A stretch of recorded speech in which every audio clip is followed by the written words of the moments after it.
Assalamualaikum warahmatullahi wabarakatuh. Di sini saya akan menjelaskan tentang sejarah Al-Asy'ariyah dan isi doktrin-doktrinnya. Asy'ariyah adalah sebuah paham akidah yang dinisbatkan kepada Abu Hasan Asy'ari. Aliran ini dibentuk oleh Abu Al-Hasan Ali ibnu Ismail Al-Asy'ari. Beliau lahir di Basrah pada tahun 873 Masehi dan wafat di Baghdad pada tahun 935 Masehi. Beliau masih keturunan Abu Musa al-Asy'ari, seorang duta perantara dalam perseteruan pasukan Ali dan Muawiyah. Beliau mempelajari dan memperdalam ajaran-ajaran Mu'tazilah sampai berusia 40 tahun. Beliau mulai ketidaksepahaman dengan gurunya, yaitu Al-Jubai, walaupun ia telah menganut paham Mu'tazilah. Maka ia mulai membentuk aliran yang dikenal dengan namanya sendiri, yaitu Asy'ariyah pada tahun 300 Hijriah. Ketidakpuasan Al-Asy'ari terhadap aliran Mu'tazilah adalah karena adanya keraguan di dalam diri Asy'ari yang mendorongnya untuk keluar dari paham Mu'tazilah. Lalu, menurut Ahmad Subhi, keraguan itu timbul karena ia menganut mazhab Syafi'i yang mempunyai pendapat berbeda dengan aliran Mu'tazilah. Tetapi Asy'ari meninggalkan Mu'tazilah juga karena pada waktu itu golongan Mu'tazilah sedang berada dalam fase kemunduran dan kelemahan. Dalam keadaan seperti inilah Asy'ari keluar dari golongan Mu'tazilah dan menyusun teologi baru yang diberi nama aliran Al-Asy'ariyah. Asy'ari mengedepankan akal di atas tekstual dalam memahami Al-Quran. Asy'ariyah berkembang mulai abad 11 Masehi bersamaan dengan menyebarnya tasawuf atau sufi. Dari segi pemikirannya, Asy'ariyah beranggapan mengetahui sifat Allah harus dengan syarat. Syariat berupa perintah sedangkan keburukan berupa larangan. Maksudnya, segala perintah di dalam Al-Quran dan hadis harus dilakukan dan segala yang haram harus dijauhkan dan hal yang diperbuat harus dipertanggungjawabkan. Lalu kemudian saya akan menjelaskan tentang isi doktrin dalam Asy'ariyah. Yang pertama yaitu Tuhan dan sifatnya. Asy'ariyah berpendapat bahwa Allah itu mempunyai sifat di antaranya, yaitu al-ilmu, al-qudrat, al-sama', al-basar, al-hayah, iradah, dan lainnya. Menurut Asy'ariyah, Allah mempunyai ilmu karena alam yang diciptakan demikian teratur. Alam akan ada kecuali diciptakan oleh Allah yang memiliki ilmu. Sifat-sifat tersebut merupakan sifat-sifat yang sesuai dengan zat Allah sendiri, dan sekali-sekali tidak menyerupai sifat makhluknya. Yang kedua yaitu kebebasan dalam berkehendak. Pada dasarnya, Asy'ari menggambarkan manusia sebagai seorang yang lemah, tidak mempunyai daya kekuatan apapun di saat berhadapan dengan kekuasaan mutlak. Manusia dalam kelemahannya banyak bergantung kepada kehendak dan kekuasaan Allah. Yang ketiga, keadilan. Asy'ari tidak sependapat dengan Mu'tazilah yang mengharuskan Allah berbuat adil sehingga dia harus menyiksa orang yang salah dan memberi pahala orang yang berbuat baik. Menurutnya, Allah tidak memiliki keharusan apapun karena ia adalah penguasa mutlak. Keadilan dalam pandangan Asy'ariyah adalah menempatkan sesuatu pada tempatnya. Yang keempat yaitu qadimnya Al-Quran. Mu'tazilah mengatakan bahwa Al-Quran diciptakan sehingga tak qadim, serta mazhab Hambali yang mengatakan bahwa Al-Quran adalah kalam Allah. Al-Asy'ari mengatakan bahwa walaupun Al-Quran terdiri atas kata-kata, huruf, dan bunyi, tetapi hal itu tidak melekat pada esensi Allah dan tidak qadim. Yang kelima, melihat Allah. Al-Asy'ari tidak sependapat dengan kelompok ekstrim, terutama Zahiriyah, yang mengatakan bahwa Allah dapat dilihat di akhirat dan mempercayai bahwa Allah bersemayam di arsy. Al-Asy'ariyah yakin bahwa Allah dapat dilihat di akhirat tetapi tidak digambarkan. Yang keenam, kedudukan orang yang berdosa. Al-Asy'ariyah menolak ajaran Mu'tazilah bahwa iman merupakan lawan kufur. Jika tidak mukmin berarti kafir. Al-Asy'ariyah berpendapat bahwa mukmin yang berbuat dosa besar adalah mukmin yang fasik, sebab iman tidak mungkin hilang karena dosa selain kufur. Assalamualaikum warahmatullahi wabarakatuh. Nama saya Nurman Hakim. Di sini saya akan menjelaskan beberapa hal terkait dengan sejarah, pengertian, dan juga doktrin yang ada dalam aliran Maturidiyah. Aliran ini didirikan oleh Abu Mansur al-Maturidi pada tahun-tahun pertama di abad 4 Hijriah, yang mana didirikan pada daerah Samarkand. Aliran ini didirikan atas timbulnya respon atau reaksi dari paham-paham rasionalis yang didominasi oleh kaum Mu'tazilah pada masa Daulah Abbasiyah. Aliran ini cenderung bermazhab Hanafiyah, di mana seperti yang kita ketahui bahwasanya mazhab Hanafiyah ini merupakan mazhab fikih yang sangat rasional. Aliran Maturidiyah dalam pengaruh mazhab ini tidak hanya berpengaruh pada bidang fikihnya saja, tapi kerasionalannya juga berpengaruh pada bagian pemikiran kalam. Kemudian pada aliran ini cenderung menggunakan dalil-dalil akal dan juga dalil nakal, yang mana sejatinya aliran ini memang cenderung pada dalil akal,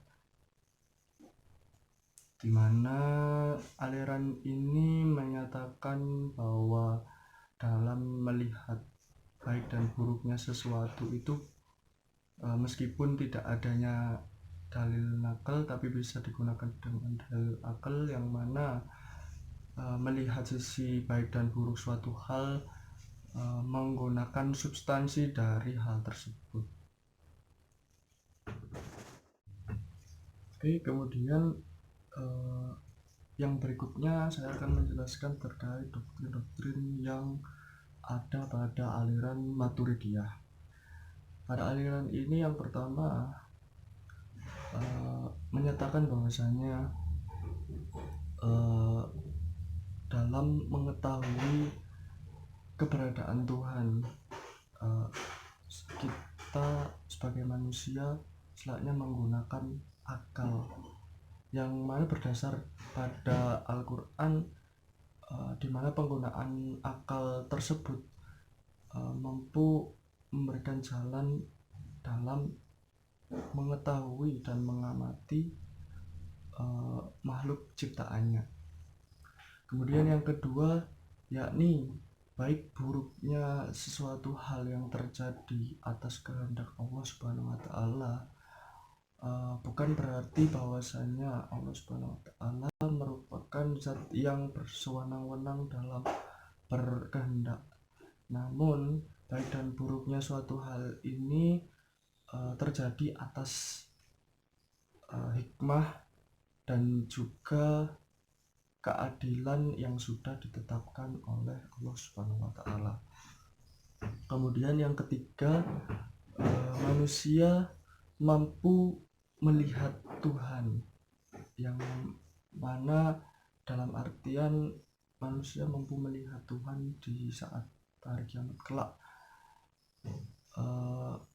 Pada hal ini didasari dengan Al-Quran pada surat Al-Qiyamah ayat 22-23 yang menyatakan wajah-wajah orang-orang mukmin pada hari itu berseri-seri, kepada Tuhannya lah mereka melihat. Kemudian doktrin yang keempat adalah pelaku dosa besar ataupun dosa kecil, yang mana masih menjadi mukmin, berstatus mukmin ketika di dalam hatinya masih ada unsur keimanan. Namun Dalam hal ini, meskipun pelaku dosa besar ataupun dosa kecil tersebut mati dalam keadaan tidak bertobat kepada Allah, seharusnya kita tidak perlu menjudge atau menghakimi nasib mereka, karena yang dalam doktrin di aliran ini menyatakan bahwasanya hanya Allah lah yang mampu menetapkan nasib dari pelaku dosa tersebut. Kemudian yang kelima, ada dua doktrin yang berbeda di wilayah Samarkand dan juga wilayah Bukhara. Di wilayah Samarkand, aliran Maturidiyah mengatakan bahwasanya Tuhan berkewajiban untuk melakukan hal baik kepada manusia, seperti halnya mengutus Rasul. Namun hal ini berbeda pada wilayah Bukhara yang mengatakan bahwasanya sejatinya Allah tidak berkewajiban untuk berbuat baik kepada manusia. Namun seperti yang dikatakan oleh Al-Bazawi bahwasanya Allah berjanji untuk membalas kebaikan dengan kebaikan, yang berarti ketika manusia berikhtiar untuk berbuat baik, maka Allah akan membalas kebaikannya tersebut dengan kebaikan, seperti halnya memberikan upah kepadanya. Di doktrin yang berikutnya, aliran ini mempercayai bahwa adanya sifat-sifat Allah. Hal ini bertolak belakang dengan aliran Mu'tazilah yang menolak bahwasanya Allah mempunyai sifat-sifat, beberapa sifat-sifat tersebut. Dan yang terakhir, pada aliran ini menyatakan bahwasanya ada dua kalam, yakni kalam nafsi dan juga kalam hadis. Kalam nafsi di sini berarti kalam yang masih bersifat abstrak, namun sesungguhnya ini adalah kalam yang sebenarnya. Dan juga kalam hadis yang mana terdiri dari susunan huruf-huruf dan juga bersuara, di mana keduanya ini mempunyai relasi yang sangat kuat, bahwa kalam hadis merupakan perantara manusia dalam mengetahui kalam nafsi yang masih bersifat abstrak. Saya akan menjelaskan tentang tokoh Asy'ariyah dan Al-Maturidiyah. Yang pertama, pendiri tokoh Al-Asy'ariyah yaitu Imam Abul Hasan Ali bin Ismail Al-Asy'ari. Yang kedua, Abu Bakar bin Thayyib Al-Baqilani. Yang ketiga, Abu Al-Ma'ali bin Abdillah Al-Juwaini. Yang keempat, Abu Hamid bin Muhammad Al-Ghazali. Selanjutnya ada Abu Abdillah Muhammad bin Yusuf As-Sanusi. Lalu ada Imam Abu Abdillah Muhammad At-Taimi Al-Kubra Ibnu Khatib Fakhruddin Ar-Razi. Lalu ada Abdul Fattah Muhammad Abdul Karim Ibnu Abi Bakar Ahmad Asy-Syahrastani. Itu adalah tokoh Asy'ariyah yang terakhir. Selanjutnya ada tokoh Al-Maturidiyah, pendirinya adalah Muhammad bin Mahmud Al-Maturidi Al-Samarkandi atau Abu Mansur Al-Maturidi. Selanjutnya ada Abul Qasim Ishaq bin Muhammad bin Ismail Al-Hakim Al-Samarkandi. Lalu ada Abu Muhammad Abdul Karim bin Musa bin Isa Al-Badzawi. Lalu ada Abu Yasar Al-Badzawi Muhammad bin Al-Husain bin Abdul Karim. Lalu ada Najmud Umar An-Nasafi. Ya, itu adalah beberapa tokoh dari Asy'ariyah dan Maturidiyah. Warahmatullahi wabarakatuh. Di sini saya dari kelompok 10 Teosofi. Di sini saya akan menjelaskan persamaan dari Al-Asy'ariyah dan Al-Maturidiyah. Nah, yang pertama yaitu kedua aliran ini lahir akibat reaksi terhadap paham aliran Mu'tazilah. Ya, jadi pada waktu itu ada aliran Mu'tazilah dan ada beberapa kelompok yang menentang istilahnya adanya aliran tersebut. Jadilah muncullah itu aliran Al-Asy'ariyah dan Al-Maturidiyah. Yang kedua yaitu mengenai sifat-sifat Tuhan. Kedua aliran ini menyatakan bahwa Tuhan mempunyai sifat-sifat dan Tuhan mengetahui bukan dengan zatnya, tetapi mengetahui dengan pengetahuannya. Ya, seperti itu. Yang ketiga yaitu keduanya menentang ajaran Mu'tazilah mengenai al-salah wal aslah dan beranggapan bahwa Al-Quran adalah kalam Tuhan yang tidak diciptakan tetapi bersifat qadim. Yang keempat yaitu Al-Asy'ari dan Al-Maturidi juga berkeyakinan bahwa manusia dapat melihat Allah pada hari kiamat dengan petunjuk Tuhan dan dan hanya Allah pula yang tahu bagaimana keadaan sifat dan wujudnya. Hal ini mengingat nas Al-Quran pada surat Al-Qiyamah ayat 23 yang artinya wajah-wajah orang mukmin pada hari kiamat akan berseri-seri kepada Tuhannya mereka melihat.